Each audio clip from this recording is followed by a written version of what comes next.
Reduce, reuse, recycle. That's what it says in the Bible, right? Right between to love thy neighbor and the lyrics to O Holy Night. I've memorized that credo with all the intention and attention of a young boy watching a robotic waste bin dance. The message was the passion, but mascots had their chance, and now it's time for action. How blatant these two shades of green are clashing. Let's paint. It's a really niche reference to the dancing recycling bin. I don't know if it's niche. I feel like a lot of people listening will be, oh yeah, I remember that. Perhaps. I like that poem. Do you want to explain what it is for the people who maybe don't get that reference? Nova Scotia had this intense initiative that they decided we are going to recycle. And they tried to target the adults, but adults are not impressionable enough, so they went to the kids with all these dancing mascots, as you referenced, and programs on how to recycle and so on. And it goes down in history as one of the most effective recycling campaigns in the world. Did you enjoy those visits to your school gymnasium where you'd all sit cross-legged and watch that, literally just a robot trash can come out and do some dances and talk to us and stuff? Because I loved it. Of course. That's why I'm here today. Yeah, changed me. I remember we would take probably every 4 years field trips to the dump or the recycling facility. Put that in air quotes because they've recycled most everything. But I mean, as a kid, you say, oh, I get to go to the dump today because it is also the dump where we were going. But I liked that. And that literally is the root of most of my passion for environmentalism. Okay, I think slowly but surely we're filling in our backstories for the listeners. Yes. So they're learning about us. So it's kind of true crime when you think about it. Kind of not.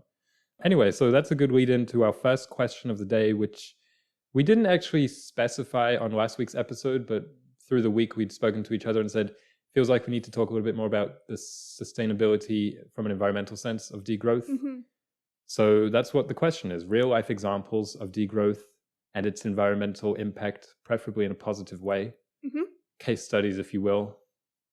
Yeah, and on the hunt for sustainability, degrowth, case studies, there were surprisingly few.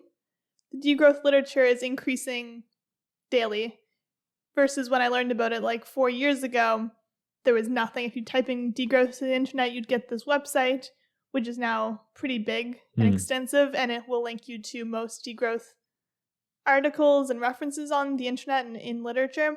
So that's really good now, but there's still quite a few. Oh, not quite a few. What's the opposite of that? A few. Case studies. So I'm assuming we both picked one related to food. No? Okay. Well, my first instinct was to talk about food and Canada's local food movement. So over the last 10-ish years, Canada across the nation has been investing on local scales, so it's a very degrowth thing, but it's coordinated under this heading of the local food movement. But in local communities, people are deciding, hey, we want farmers markets, we want our local artisans and producers to have a place to be able to sell their goods. Because before that, so early 2010s and early 2000s, it was either you'd go to Walmart or nothing. I found there wasn't much of an option to shop locally. So this local food movement has really supported that. And I'm going to use that as a degrowth case study in sustainability because when we buy things on the internet or we buy things from those large intermediaries, we are buying things that have been flown in from far away. And that has a fairly marginal impact on the environment, but it's still an impact. Yeah. And also these companies, when you buy from them, they're making a profit, which they are often investing in fossil fuel companies, in research, which to me is quite unethical. That's true. So when you shop locally, usually you know where the money is going. It's either going to be reinvested into the local economy or reinvested into these small-scale endeavors. Also, a lot of products which are produced in other parts of the world might not have very strict regulations when it comes to manufacturing standards and emissions and the factory and the workplace cleanliness, air pollution, things like this. There's also when food is produced locally, usually it's organic or at least strives to be. The organic certification is quite difficult to achieve, but I know a lot of farmers, even if they can't achieve that, they still don't use chemical pesticides and herbicides, and they often don't do monocultures. They try to use native species as cover crops or just native species in the first place to grow and farm.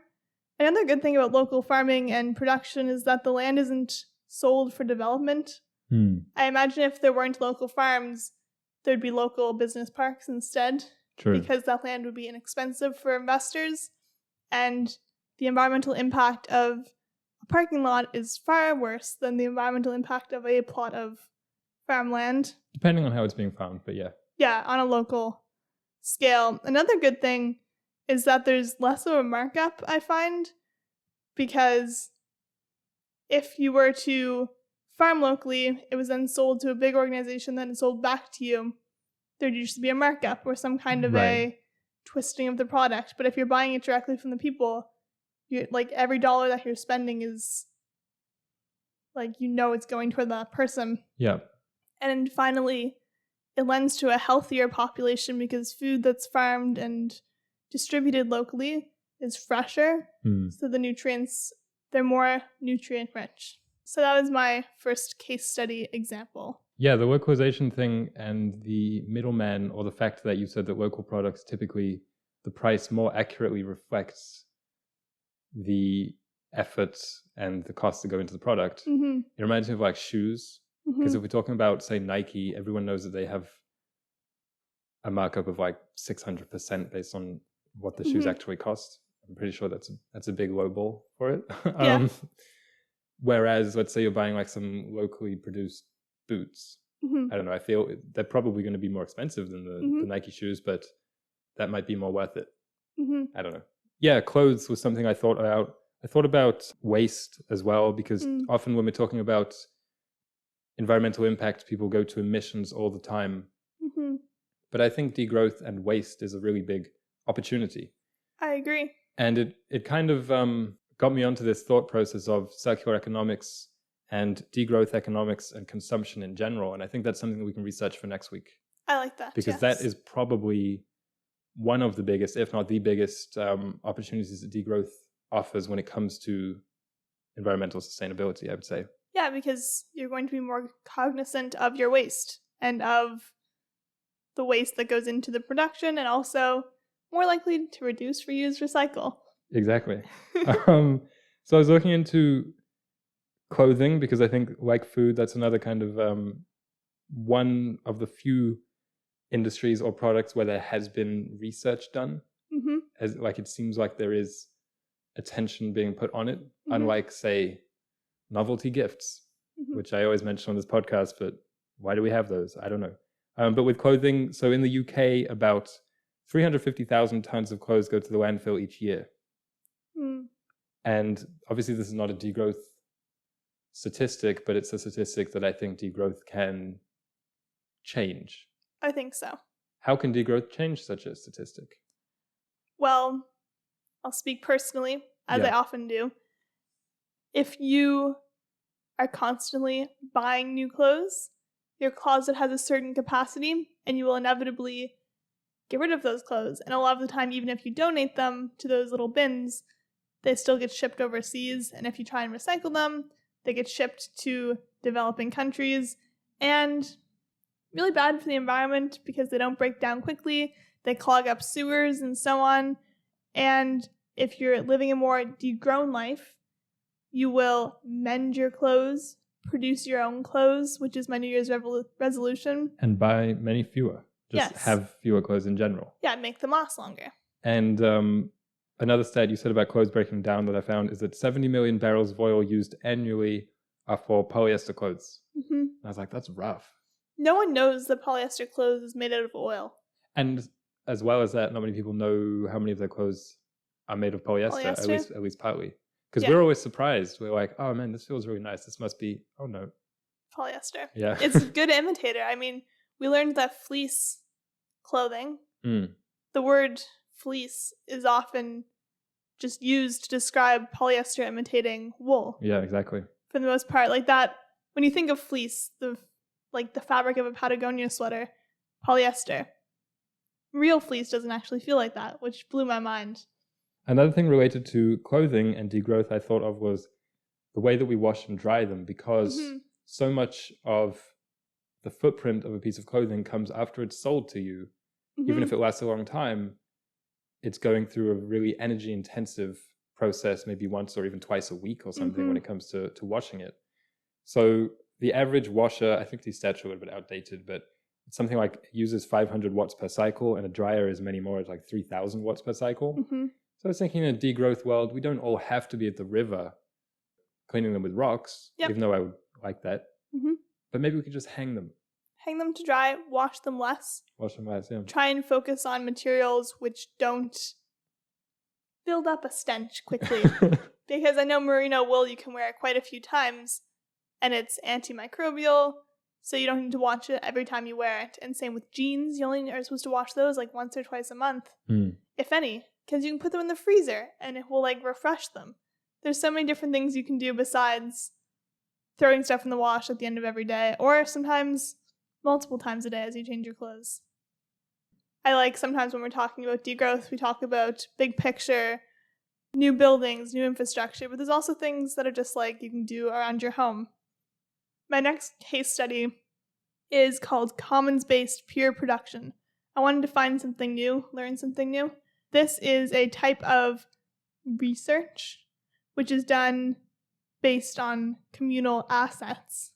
So I picked 2 companies or organizations that are using this mode of production, and one is called Wind Empowerment, which is a global network of people and organizations sharing knowledge to empower rural communities to build small wind turbines with locally available resources. Sounds great. Very degrowth. A lot of people, when they're thinking about innovation and climate action, they think, well, I'll need to get a university degree, I'll need to attend these summits and read all these books. But this organization says we're going to take the information to people, collaborate with them, and it's a network, so it's not just one power just going into a bunch of communities and saying this is how you should do things. Right. It's a connection, and they share resources, they share knowledge, which is wildly uncommon. If you have a discovery, your initial reaction is to guard it. Copyright it. Commons-based peer production also includes the Creative Commons, which we know and love. So you take a picture and you don't say, I'm going to put this behind a paywall. You say, someone will like this for their PowerPoint, and you share it. And the other one that I chose is called P2P Labs, which is a research collective. So they have a bunch of kind of community centers, but they're research labs that researchers can come to, work in, and all of their goals are usually to better well-being around the world. So like there's different, it's a collective and it's interdisciplinary, so they're doing like everything under the sun. But there's some people looking into effective building techniques, effective transportation, and so on. So I really liked those 2. Yeah, it's like a cool sustainability concept and also degrowth concept, because it's not sustainable for us to all just have our own research lab. It's better if we share them. It's not sustainable for, this one community has it figured out of how to live sustainably or how to live better. They're going to keep it to themselves. Sharing is caring. Yeah. I had a few questions that I've been thinking about a lot that were not related to the episode and that I didn't exactly want to try and answer on the episode, but are also related to degrowth and environmentalism. The reason I didn't want to talk about them so much is because they're a little bit negative. And I like when we keep Solacene just this nice sketch or painting of the future, sometimes using real life examples as we just tried to do, but most often just speaking completely divorced from the reality of how we can actually manifest these things in the real world. It's true. So these are some questions I thought maybe the listeners could just... I also had an assignment for the listeners. Just ponder for themselves. Here's the thing. I did not want to call it an assignment because that sounds so like arrogant. I don't know. I don't want to feel like I'm talking to a bunch of people and saying, so here's your homework for next week, guys. Well, I was planning on saying that. I know you were going to say that. You didn't know that. We didn't discuss this. No, I know. Why are we on the same wavelength? I don't know. Mine are kind of like a little bit negative. Okay, you can do that. So the 3 were... what are the institutional barriers to degrowth? This is kind of what I wanted to say it after the poem, but I forgot to. When we're talking about like reduce, reuse, recycle, and in Nova Scotia, and I'm sure a lot of other listeners can relate, there are these big government pushes when it comes to sustainability in certain directions. So I remember, as well as the robot, we had like teachers showing us that you could stitch together waste to form clothes. So she showed us like a hat or a bag made out of juice boxes. And I was like, oh, so this is the future, huh? But then I'm wondering now, is, you know, maybe slightly older and more cynical, I'm like, they weren't really telling us too much. No. They were fun and they were energizing. I don't know, they're kids, so you don't want to tell them the world's going to end. But it was all very much from the start of our education, here's the good things from within the consumerist framework. For instance, buy the juice boxes, then do this. It was never questioning the fact that we bought juice boxes. So yeah, that's the first question. The institutional barriers to degrowth. The next one sounds kind of like conspiratorial. It's who would be the people most negatively affected by degrowth? Because I know when we're talking about media literacy and assessing biases and, you know, trying to ascertain who to trust media-wise, it's often important to look at, well, who would this thing, this potential floated policy change, who does this really benefit? Things like that. So that's what I think about degrowth. And it goes with the next question, which is degrowth popular? Why or why not? And which parts of it? Because I've been occupying my time a little bit by reading hit pieces against degrowth on like really popular news platforms. Yeah, I was surprised how many news platforms had articles on degrowth. And they're all negative, right? And they're often negative, yeah. But I'm not surprised. So yeah, that's, and it makes it seem like there's this consensus against it. And the articles always do that. I think that, I mean, this is just my opinion. I encourage people to check them out. There's some on Vox. I think there's some on The Guardian, just a lot of websites like that. A lot of them are editorials, so I'll mention that. But I tend to think that these publications are kind of co-signing the opinions of editorials when they publish them. That's just the view that I have. Yeah, and the tone that a lot of these pieces have is as if they're speaking for the general public by saying, well, people are really against this. And I'm like, but that's just you saying it. I don't think degrowth is really in the mainstream, as in people are discussing these ideas. And I think a lot of it is the way the ideas are packaged, which is why I think, which is one of the reasons why we've chosen to discuss degrowth first on this podcast, for instance, is because we think it's important to talk to people about degrowth in a way that doesn't demonize it, because I feel like there'll be a lot of agents who want to demonize it. I mean, degrowth primarily is a attempt to re-radicalize the environmental movement. I feel like the environmental movement has been watered down to be digestible. That's true, yeah. Which we want people to digest it, please. But also, we need to get back to the 70s where it was like, everyone was just, I felt like everyone was on fire for the environment. Well, it is a people first thing. Whereas a lot of the environmentalism that you said is palatable today is company first. It's kind of like when companies tweet about social justice or whatever. Yeah. So yeah, is degrowth popular? Because degrowth is really about restructuring the economy so that people are happier. That's like a big part of it. So yeah, it doesn't make much sense that its ideas would be very unpopular. Yeah. But they might be. I don't know. But I just don't think they are.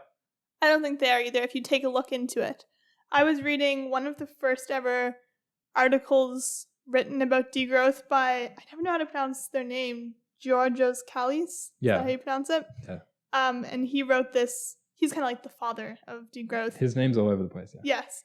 And so this primary article, one of the first things he said was basically attacking the nuclear, what do you call them, nuclear optimists? Yeah, sure. And he was saying things that I always see quoted in these anti-degrowth articles.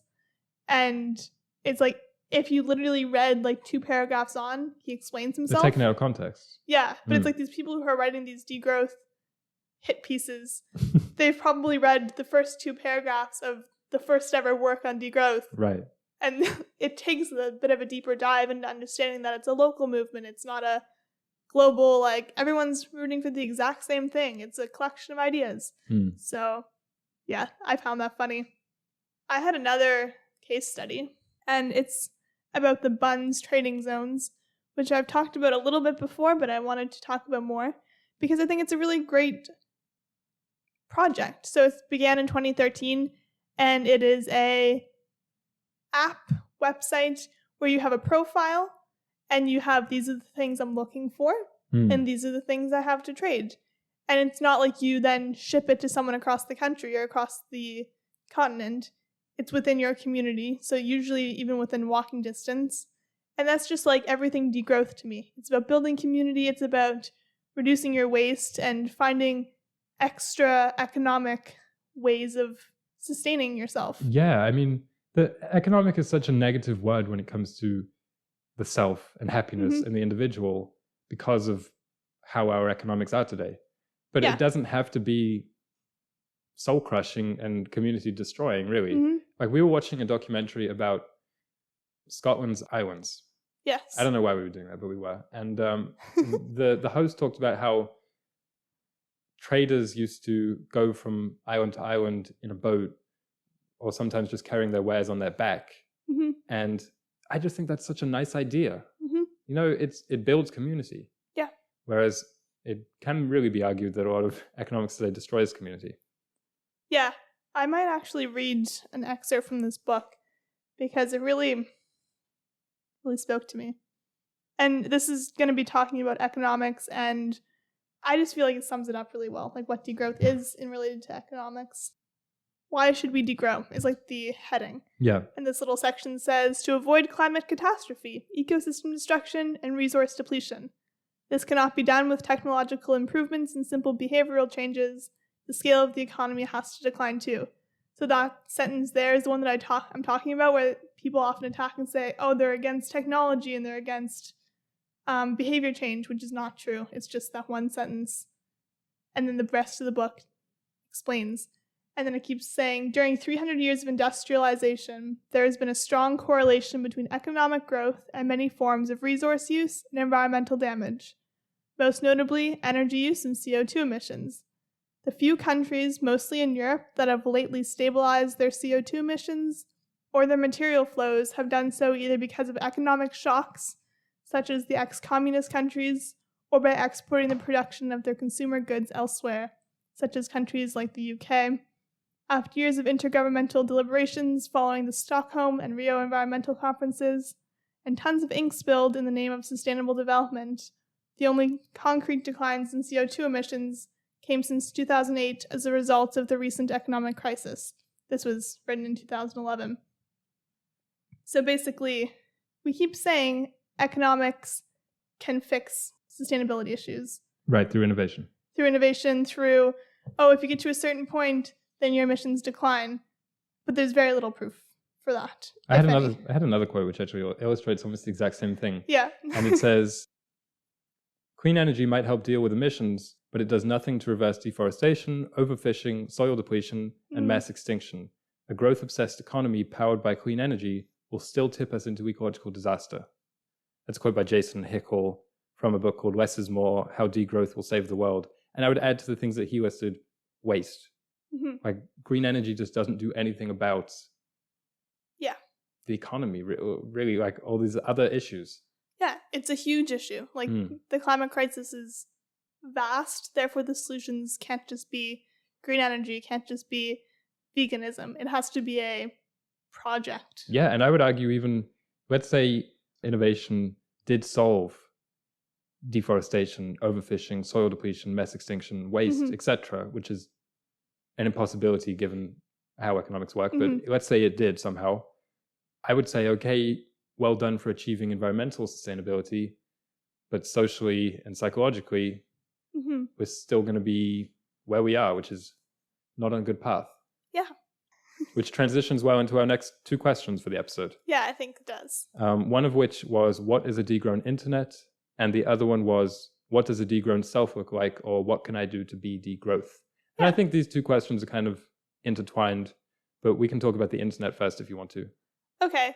For me, I was thinking about it. I just have a few points, but a degrown internet is intentional. I have that in bold. Whoa, I have that in bold as well. Are we like the same person this week? Oh my goodness. Yeah, it's probably really annoying for the listener. Because we just sound like the same person, but at different pitches. I don't understand. We've been playing too many rounds of code names and we're too in sync. So, yeah, intentional. What does that mean to you?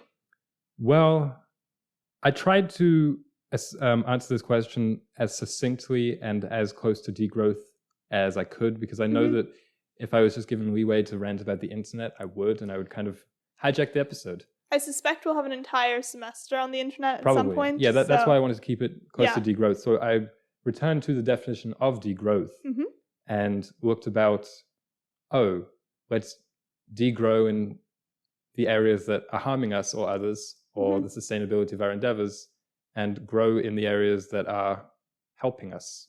So I thought that a lot of the harm that I think the internet does is because we are using it to grow ourselves and our society in ways which we shouldn't be. And I don't think it's really a conscious decision, because I think most people would agree that these are bad things, but we're all essentially addicted. Yeah. And so we do them anyway. And kind of the antidote to that would be intentionality, as in self-awareness and reassessing our individual and collective internet use to better foster things like education, real connection between people, not just social media, which I honestly think, we're in a kind of unique position among really young people in that we kind of remember the start of social media. Yes. We're like the last generation that kind of remembers when Facebook came along. Or the newest generation, I guess, that remembers that. Like everything that came after us, we're just born with it, essentially. And I think at the start it did work, as in, oh, look what our aunt's doing over here and things. But now it's more of a game to try and get famous more than anything, really. Yeah, I try to be quite intentional with my social media use, but I found myself, I feel like you have a relapse every few months of there's new issues with it almost. Relapse is the real word for it. Like it is just an addiction. Yeah.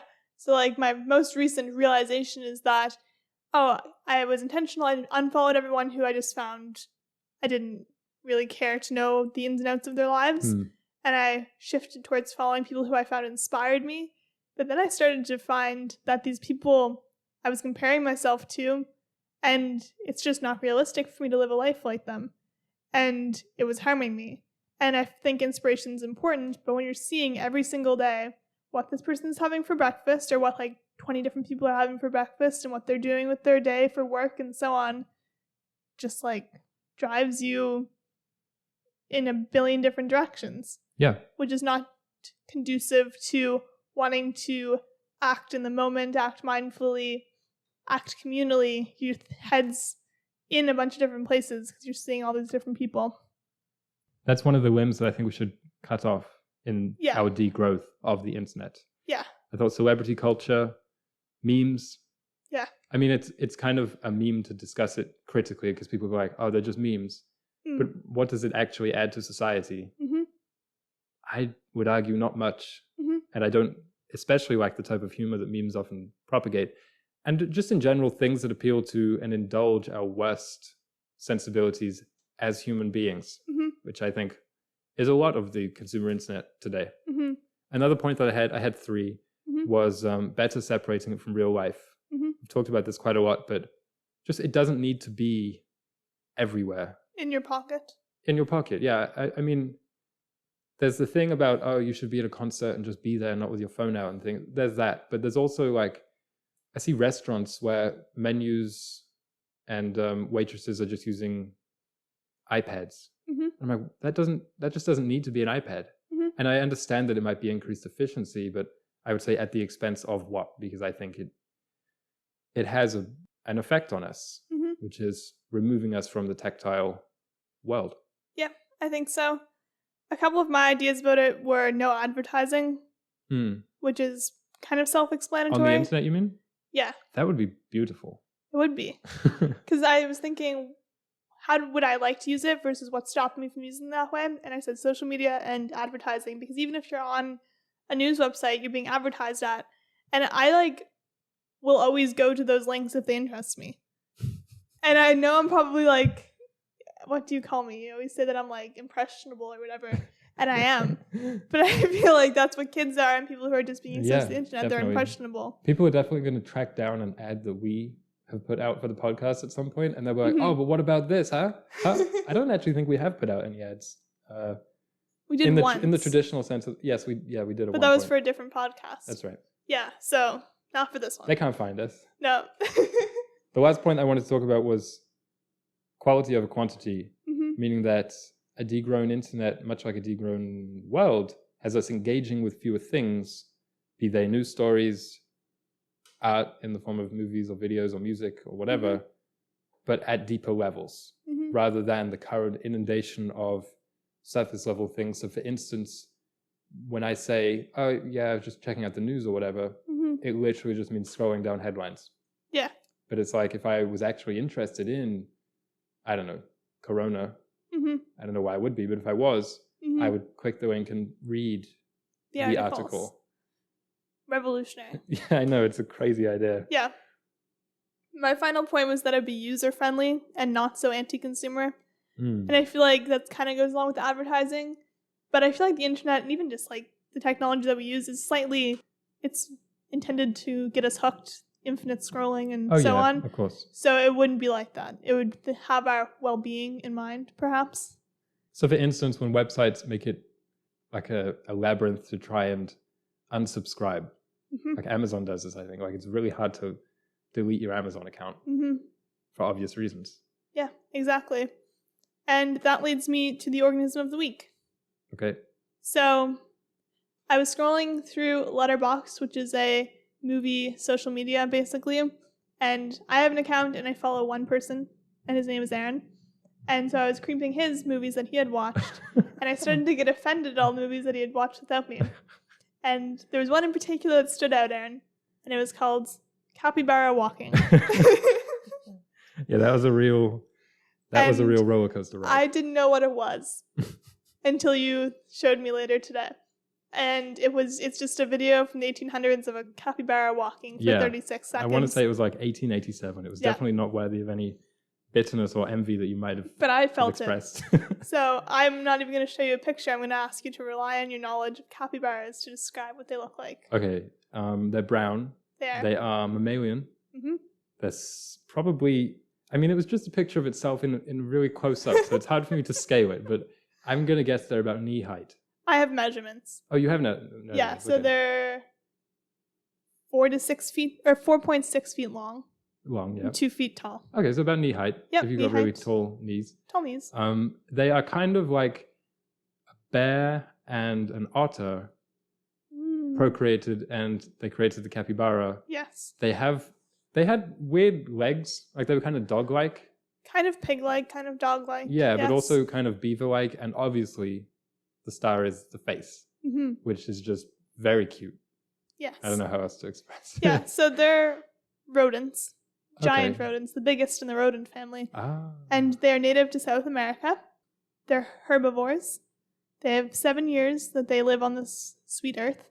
And they're 77 to 143 pounds, so they're heavy. Wow. Yeah. It's heavier than me. Heavier than me. They're big. 2 times the size of a beaver. Imagine that swimming at you. Oh, but they swim? The thing is, they swim. They are semi-aquatic. They're like platypi. And they have partially webbed feet. They're related to guinea pigs. So they're kind of like giant guinea pigs. And as I said, they're herbivores, which is kind of reassuring. Because if they were carnivores, I'd be scared of them. Do you think you could take one? Wrestle one? Yeah. No. Their fur, or their coat is prickly, kind of. Like it's Whoa, coarse. really? I thought they look kind of slick. They look soft, but it's a very coarse fur, which kind of freaks me out. Yeah. And they're highly social. They are in herds as large as 100, which is pretty cool to me. And they're not threatened, which was surprising, because they look like one of those animals that seem like they should be threatened or extinct. Oh, one of those pointless animals? Not pointless, but the ones that look ancient. Pointless, like the flightless birds in Australia. It's like, oh, really? When you learn that one of those has gone extinct, you're like, they were still around? That's your... Also, it's so sad that you have to describe an organism of the week and they're not threatened. Yeah. Like it's a really good, rare thing about it. Yeah, so they're good. And I just finally wanted to wrap it up by using the etymology of their name, because I thought, capybara. What a cool name. And it derives from a language called Tupi, which is an extinct language from the Tupian people in Brazil. And it's ka, which means leaf. P, which means slender, U, which means eat, and ara is a suffix, which means one who eats slender leaves. Yeah, that is a rather unique word. Yeah, I really like sense. it, and I think they're cool, so that's why I picked them, and also relating to my experience of jealousy with Aaron's movie list. Yeah, also the listeners are probably like, oh, how much time do you spend on social media? Because I was on Letterboxd, which is a social media for movies. It's like the opposite of everything that we talk about. But I think it's a good point. It's a good thing to mention because we are ourselves lab rats. Yeah. Or case studies. I never intend to make it seem like I don't feel the pull of the internet or all the bad things about today. Yeah. It's how we speak about them so intimately. And one more thing that I want to mention before moving on to the final question, kind of a lead-in, is my assignment that I came up with. And I'm also going to assign it to you, Aaron. And it's to take a sustainable development goal and relate it to degrowth. Because I was going to do it myself. Was going to go through all 17 and relate it and use it for a discussion today. But that would have taken hours. That's really fun. Yeah, that's a good one. So I'll read them out in case anyone just doesn't know what the sustainable development goals are and you're interested. And I mean, you don't have to have it done by next week, but just a thought process. So there's no poverty, zero hunger, good health and well-being, quality education, gender equality, clean water and sanitation, affordable and clean energy, decent work and economic growth, which I think is a contentious point, which is, you can write about that if you want, industry, innovation, and infrastructure, reduce inequality, sustainable cities and communities, responsible consumption and production, another contentious one, climate action, life below water, life on land, peace, justice, and strong institutions, and finally, partnerships for the goals. So you can pick one or many, and we'll talk about it next week. Yeah, I'll pick one because quality over quantity. Yes, and, true. And just thinking about it, that would make for a good podcast by itself, giving that idea to any listener who wants to start a podcast. Just each season or each month about a sustainability goal in relation to degrowth or something like that. Yeah, or you could do them in relation to different topics. And I also had a question for next week that I thought of when we were talking about internet. And I was wondering if we already talked about it, but have we talked about technology and degrowth? No, innovation, technology, degrowth. Yeah, we can talk about that. I think that's a good question for next week is the relationship between technology and degrowth. Finally, which I think is topical given that it's a new year and everyone are setting resolutions, what does a degrown self look like? Go. Well, I thought there's a lot of superficial or behavioral changes that we could talk about. Just list them. I mean, there's a lot. And I'm sure we could do that. But I think a lot of the listeners would know them. Oh, read instead of watching YouTube. Yeah, And again, I didn't want to really make it sound like I'm talking down to people or telling people what to do to be better or something, even though it would just be me mostly talking to myself. And when I say superficial, I don't mean that those things are, maybe that's not a good word for it, because I don't mean that those things are insignificant. I think they're very significant because we are what we do. But I don't know, I just wanted to look at it a different way. So I was thinking about, say, similar to how I talked about the internet, like a kind of fundamental degrowth of the self, as in critiquing some of the paradigms regarding what an individual is in today's world. So one of them is that we're purely economic actors. And I kind of mentioned that earlier with the idea of the guy or girl jumping from island to island, flogging their spoons. That just seems like such a cool idea to me. Yeah. So what do you think about that idea of envisioning oneself as more than just an economic actor?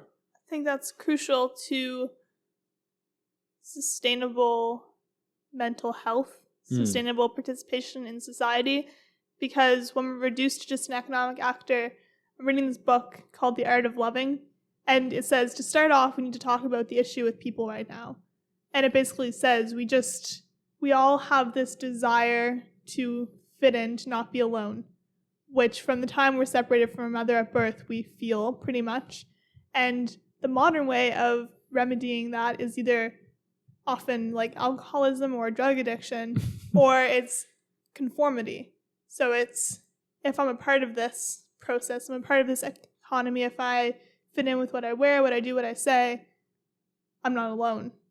But that's not true, as we all know, from attempts to feel not alone it doesn't work. Like, you have to kind of work on yourself enough and be so confident in yourself that you don't feel alone, kind of, is like the only way to do it. Yeah, you're right about like individuality rather, and degrowth. I never thought about that, but that's an important point, because like I'm trying to compare, say, a city to a person. When we're talking about a city and degrowth, we often say, well, lean into what's there, lean into what grows there, lean into the climate, lean into the culture of the architecture and the infrastructure and things like this.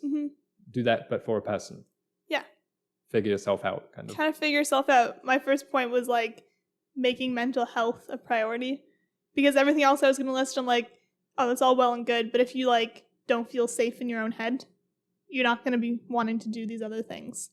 So I think a degrown person is like a really honest with themselves, really like authentic person, because it takes authenticity and confidence to come out and say, I'm struggling with this mental illness, or I have these experiences which I need to work through in order to then move up the hierarchy of needs, sort of. It's true. Yeah. Something else I wanted to mention, bring it back to Whisper of the Heart, which is a movie I talked about last week. Yes. Because there's a quote from there that really stuck with me the last time we watched it, which was about choosing which parts of yourself to polish. Ooh, yeah. Because so often, again, this is about degrowth, because you choose which areas to degrow and which areas to grow.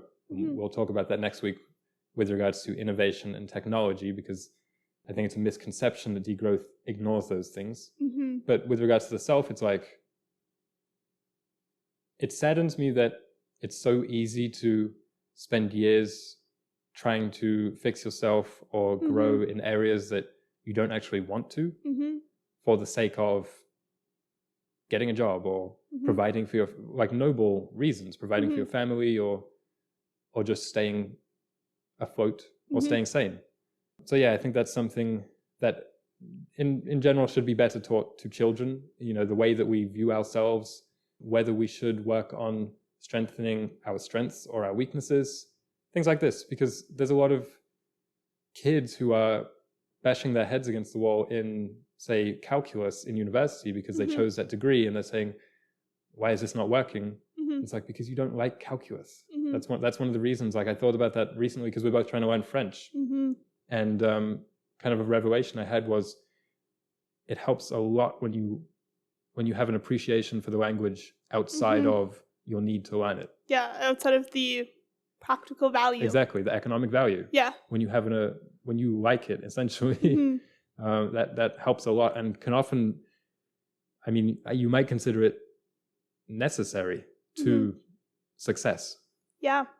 I like the analogy of stones, thinking of ourselves as stones. I wrote that we have to see ourselves as foundation stones of community. Because when you think about a degrown society, I always say building community. But if we see ourselves as that important, as like, I could be the foundation of a community, I could be one of the stones that build the foundation, and then from there, generations build upon it. Like in Canto, the movie, that's a theme in there. It's like, if you value yourself, which you have to like be a degrown person, you'll want to work on yourself, and it's not selfish. It's because I think a lot of the problem is that people don't value themselves. Of course, I don't blame them for it. No, I think everyone struggles with self-esteem today. Yeah, for a multitude of reasons. But it's like, we don't value ourselves. So, for instance, we were, I should say, really feverishly looking for clubs or societies to join. But then we had this realization, maybe we could start one if there isn't one of this exact mode that we want to be in. Yeah, maybe we should start one. But you know, that thought doesn't even come to us because for so many reasons we have a very low opinion of ourselves. Yeah, exactly. But a strong community is made up of strong individuals. Speaking of which, the Solacene Club is coming. So just it is. Just telling the listeners that. Yeah. Okay. Exciting. A couple more things that I'm going to just mention, and then I'm done. Is that a degrown person, to me, I thought, looks at time as the source of all value. And I don't mean that in like, it's more valuable than relationships, but I mean, relationships are time. Like, relationships are parts of your life that you've given to another person or you've shared with another person. And I think we often see the source of all value as money or as possessions. but it's like your time, like all your possessions are your time. Just seeing the hours in each thing makes you just like hug them every time you use them. Like I got a coffee French press recently. Right. And it was like $12. But for some reason, that one thing in particular, it's just something that's really pretty to me and it's really practical. And I always see it and I like embrace it. It's like Marie Kondo, I feel like. I embrace it with my mind. I'm like, I love this. Versus a coffee machine that I got like a year ago. And it was more expensive, it's more fancy, but it's like, I don't feel like embracing it. So I should get rid of it. Even though it's quicker to make the cup of coffee, no? Yes. The coffee machine. Mm-hmm. So when you're talking about time, it's like there's two ways of valuing time. One is the strictly economic sense, as in get the coffee machine because over time it would save you time which is money and you know, like that. Or there's the more romantic sense, the more aesthetic sense, which is, but how am I spending that time? So for instance, I don't want to sound like I'm against this guy, but one of these hip pieces I was reading about degrowth, I checked out the author of it because I was like, who does he work for? And I found his Twitter account, and I was just shaking my head as I read all of them, because one of the first tweets I saw, which I thought just embodied the whole perspective, which I really strongly disagree with, was about the efficacy of listening to podcasts at 2.5 times speed. Oh my gosh. I really don't want to make it seem like I'm calling out anyone who listens to this at 2.5 times speed, because anyone who listens to this, very thankful for you. Yes. But yeah, that it's just that idea of, well, it's quicker and you know you can still absorb it, so why not? It's like, because for most people, I mean, if you find it fine to listen to, I know we kind of talk slow sometimes, that's fine. But for most people, would say it's a more pleasurable experience to listen to something at regular speed. Yeah. I watched a video on speed reading this morning because I feel like I have this.